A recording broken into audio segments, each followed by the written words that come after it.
Butterfly Ring, Chapter 3. What you think you are doing? Prince Theseus hates him. That's the conclusion Rambo comes to a few days into his life at the Imperial Palace. Phil, His Imperial Majesty, as Theseus insists, told him a lot about his sons during the week they spent on their way back to the capital. From the heartwarming tales of a nostalgic parent, Rambo's imagination painted a sunny picture of a happy family. He was especially thrilled to meet Theseus, who I say to be the youngest of the three, and thus the closest to Rambo's age. Theoretically, at least, since he still can't remember his own birth date.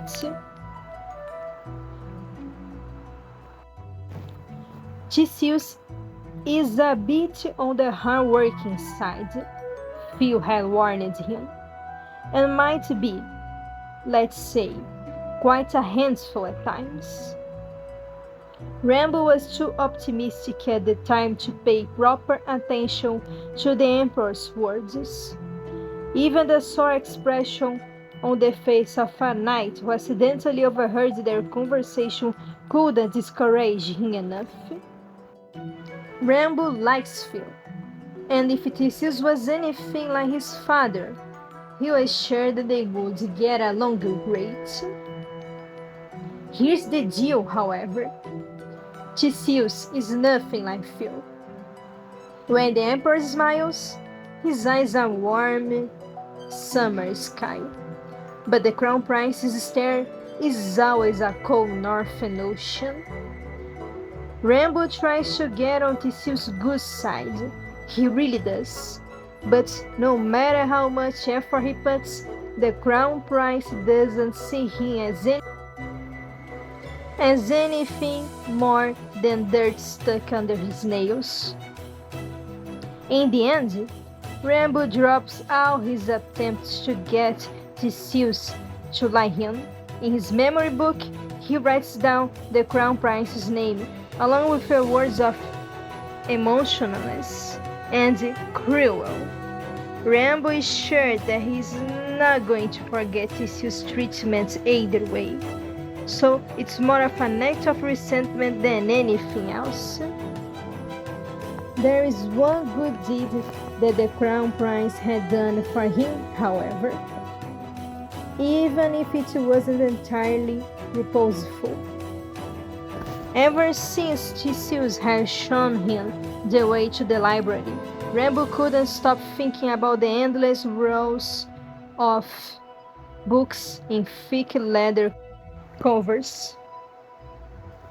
He comes here often to pick a random folio, take in the smell of old ink, tinted with vanilla and underlying tones of mustiness, rustling with the old yellowish pages and running a finger down the unfamiliar words. Rambo patiently practices his reading skills. He puts Phil's writing lessons to use as well. At nights, instead of shaking and gasping after waking up from another nightmare, Rambo reaches for his memory book and sloppily writes down every detail that he can recall.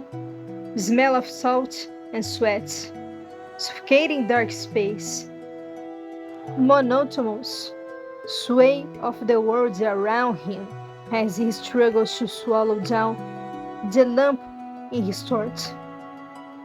These and many other things don't make sense in retrospect, like pieces of a puzzle yet to be solved. During the week's long carriage trip, Phil used it to comfort him after the worst of his nightmares.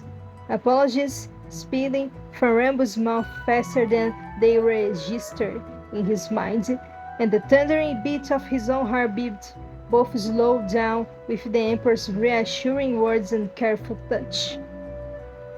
Even when the wakefulness comes and the nightmares fade away, Rambo doesn't want to leave Phil's side.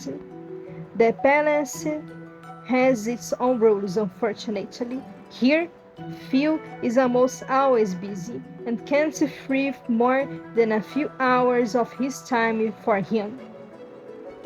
But you are the Emperor, Rambo blinks. You can do anything you want. Can you not? Phil looks at him with amusement and just the slightest tone of sadness. That's not exactly how it works, mate. As a ruler, my priority is, above anything else, to take care of the Empire and its citizens. Rambo knows very little about how royalty works, but from what he has seen so far, what they mostly do is participate in long, boring meetings and read through tons and tons of paperwork. Princess seems to be doing just fine on his own, he says, crossing his arms and looking away. He then mumbles wistfully to himself. Besides, he doesn't appreciate your company as much as I do. The Emperor frowns, in a less of an angry, more of a bitter way. Rambo's chest pangs with guilt. Sorry, he says. I didn't mean to make you upset. On a urge, Rambo reaches out and hugs him. Phil stiffens. Nervousness buzzes back in Rambo's mind. Did he do something wrong again? Most of the rules in the palace don't make any sense to Rambo, but breaking them makes him feel both afraid and shameful. Then a hand settles on the back of Rambo's neck, and Phil hugs him back. I'll tell you what, he says. I think Tissus won't mind taking over some of the trading discussion later this week. We can have a picnic in the gardens, or I could show you the royal hunting grounds. Really? Rambo picks up. You can take it as a promise, Phil reassures him. But for now, would you mind taking lessons together with Prince Fundy? Rambo doesn't mind, and he is introduced to Fundy the next day. A strand of fluffy ginger hair falling over the young prince's face did little to cover his yellow-brown eyes, far too clever for a 5-year-old. Fundy bats it away with his hand and flashes him a fox-like grin of white teeth, saying that he'd love to have some company, except for that old ugly chicken, who later turns out to be his governess. Unlike Rambo, who takes up the lessons eagerly and absorbs knowledge like a sponge, Fundy avoids them at all costs. It doesn't surprise him when he sees the princess slipping through a half-open door a few minutes before they were supposed to start. Rambo is about to wave at him when he notices a second person besides Fundy, one sight of whom makes him jump up to the closest corner and hide. Dad's not going to be happy if he learns that I skipped the lessons again, Fundy says. Judging the lack of reaction, Rambo wasn't nuzzled. Curiosity overtakes. He peeks behind the corner, and sure enough, Crown Prince Tissus stands there, next to his nephew. Don't worry about it. If anybody snitches on us, you tell Wilbur that I abducted you, and I shall deal with him myself. You can't order to execute him. Theoretically, no. But then again, I could always just... Fundy says. You're a bad influence. Why would I make my own hands dirty if I can just hire somebody instead? An impossible thing happens. Tissus laughs. the crinkle of his eyes and the way his lips stretches. It's an alien expression on the Crown Prince's face, and yet it fits, in a way that it fits for a flower to bloom and for the skies to shine. That's why you're my favorite nephew, Theseus says.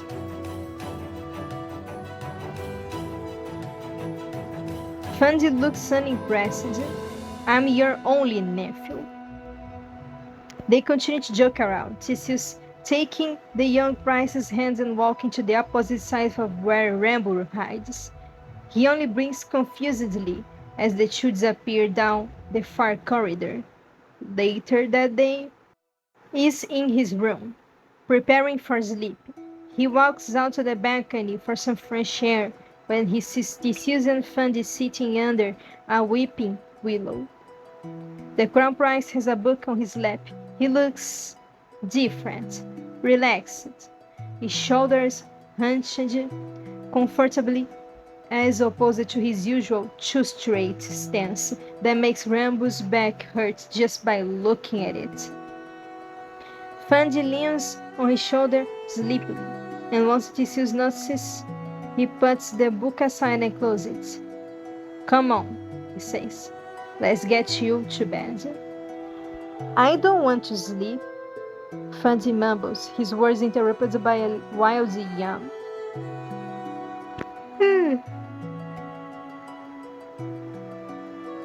Theseus smirks, and he turns his back to the boy. Fundy wraps his arms around the Crown Prince's neck and puts his cheek on his shoulder. Theseus stands up and, hoisting up Fundy on his back, makes his way to the palace. A minute later, or perhaps 2 or 5 or 10, somebody knocks on Rambo's door. Good evening, Rambo, Prince Wilbur says, grinning. Do you remember saying that you wanted to see the capital? When Tuba returns, it's late evening already. He shifts from his toes to his heels in the doorway, clenches and unclenches his fists. The energy inside him, bursting and overwhelming, shines in his eyes and stretches his lips into a smile. Tommy expected Tuba to be irritated, for that their trip to the capital was nothing but a waste of time, and relieved with the fact that he's finally back to his duties at the palace. Instead, he looks simply happy. Your Highness! Lounge, shoe lounge. Tommy winces. His headache, barely soothed down to weak poundings, strikes again in leaping waves. With Tuba's appearance, the darkness of the paroles recoils away, and so does Tommy. He wants to shoot away from the light, bright and irritating, and sinking deeper into the armchair he sits on. As far as I can judge, you had a great time, Tommy remarks dryly. If Tuba was a burning flame, Tommy's words are a bucket of ice-cold water. He howls. His upbeat mood swept away by a harsh slap of northern winds. A part of Tommy, the wicked, ugly thing, feels satisfied to see it gone. It feels miserable. Then Tuba doesn't have a right not to. I suppose one could say so. Well, Tommy stands up from his armchair and walks over to the balcony, where he stops with his back turned to Tuba. I'm glad that you did, because I was going to ask you if you could keep Rambo some company tomorrow as well. What? Tommy throws a glance behind his shoulders. He doesn't sleep past the Crown Prince that, for a moment, his eyes lit up with hope. Maybe Chubo didn't expect this question, but he was certainly excited about it. He recollects himself and says, "Your Highness, may I ask, could there be a certain reason for this request?"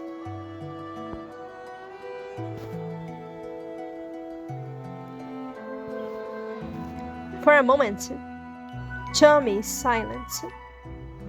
The thoughts that haunted him through the past few hours come flooding again. Wilbur might be a thorn in his side with his sudden and ridiculous requests. But there is one thing that Tommy can learn from his older brother. Regardless of how bad a situation might seem, it always has a side that can be exploited. It's not a secret to you that I find it difficult to tolerate Rambo's presence, Tommy says. But somebody does need to keep an eye on him to make sure that he is enjoying his stay at the palace and doesn't get in any trouble because of his own incompetence. Best for role would be fit someone of my close circle. And since you are already acquainted yourselves, do you want me to spy on Rambo? Chubo was incredulous, disturbed even. Tommy clearly underestimates how well his friend knows him. Chubo isn't going to be tricked with long twisted sentences. So Tommy cuts the part where he would otherwise continue talking about his good intentions and turn away from the balcony. "I do. So what?" Elbows pressed to his side, hands gripped in front of himself. Chubo isn't necessarily afraid, but he's worried, in a way that a timid deer would be facing a wolf from across a grass field. "I don't know. It just seems too far." "Are you doubting my orders?" Tommy asks coldly. Deep down, he hates the way that his voice sounds. It reminds him too much of the tone the Emperor has used on him during the eventful lunch on the first day of Rambo's arrival at the palace. Chubo doesn't reserve his treatment. With his unwavering loyalty through the worst periods of Tommy's life. There were times when they all called each other by their first names, throwing away the ridiculous mouthful of titles and formalities, and yet these times are long gone, just like Tommy is the Emperor's subject before he is his son. Chubo is his subordinate before he is his friend. When the silence stretches without an answer, Tommy breaks it with a scoff. "Didn't think so." Dark brown eyes refuse to meet the stern blue ones. "My apologies, Your Highness," Chuba says. Tommy could swear he hears disappointment and resentment in his tone. It's not going to happen again. The closer Rambo gets to know Chubo, the more he is convinced that he has some sadistic tendencies. Seemingly very shy and reserved, the boy turned into a monster when Rambo jokingly refused to share the fried chicken wing Wilbur had brought for him at the town fair. Chubo grabbed him by the back of his shirt and threatened to drop him into the fountain unless he gave up all his snacks. Today, Chubo laughed when Rambo climbed onto a horse the wrong way round and refused to help him down for almost half an hour. Too afraid to fall off, he only gripped the reins tighter to the sounds of giggles in the background. Still, Rambo's lips were turning to smile. Tubo's laughter was too contagious to not join him. "This is the most fun I had in years," Tubo says when they are on their way back to Rambo's room. Ahead of them are giant stairs leading up to the upper floors. Rambo is the first to step up. He looks down at Rambo incredulous. "You the Crown Prince's best friend. I'm sure you two get out in sorts of amusement together." Tuba smiles, drops something uncomfortable bitter. "That's not exactly accurate to reality," he says, his shoulders spiking up to his ears. "What do you mean?" Tubo doesn't answer right away. For a while, they walk up the stairs in utter silence, the echoes of their steps swallowed by the soft lush carpet. "We were very close when we were younger," Tubo says quietly. "It was me and him against the world, and nowadays he keeps his distance from everyone, even me, and I can't help but feel like Theseus is determined to face the world alone, whilst I'm somewhere in the background, picking up papers for him. Don't get me wrong, it's a great honor to be in the court of the prince himself," Tubo says. "But I miss the way it used to be. I miss my best friend." Rambo can't help but remember what he saw a few days ago. Theseus has found this conversation. The way the Crown Prince laughed and smiled. The way his eyes turned from ice to warm summer sky. Getting deep into his own thoughts, Rambo doesn't notice that he reached the top stairs. His foot gets caught on the last step, sending him flying forward. His elbow hurts from the impact, and he rolls over to his side with a hiss. His memory book slides out of his pocket and across the floor. When it stops, it opens wide, next to a polished leather shoe. Rambo looks up. He freezes, his bone momentarily encased in ice.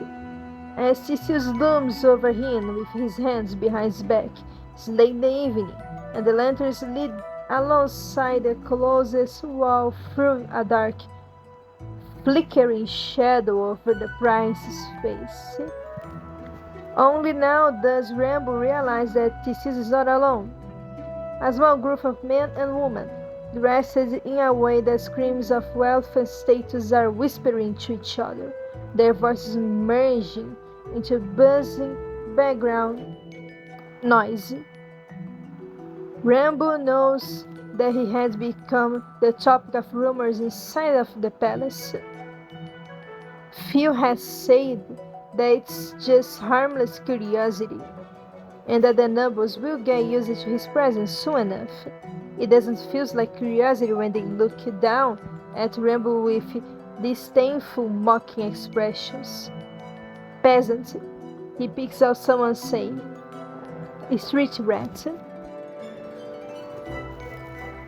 Rambo feels blood rushing to his face, and he wants nothing more than to simply disappear, like a cornered animal. He searches for escape, for rescue against the instincts, screaming at Rambo to scramble away and apologize. His eyes flicker over to Theseus. In a moment that feels both the shortest and the longest in his life, the Crown Prince's gaze falls to the book floor. Theseus stares it with a stormy sigh, his eyes ranging and thrilling, that makes Rambo shudder with his entire existence. "Your Highness," Tubo says, somewhere behind Rambo. Theseus' anger is gone as quick as it appears. Back at him stares an impassive, half-hearted frown. "Watch where you go, you filthy rat," he scoffs. There are chuckles and approving murmurs, and Rambo ducks his head, his face burning. Theseus steps over the book, and not sparing either of them another glance, strides down the corridor.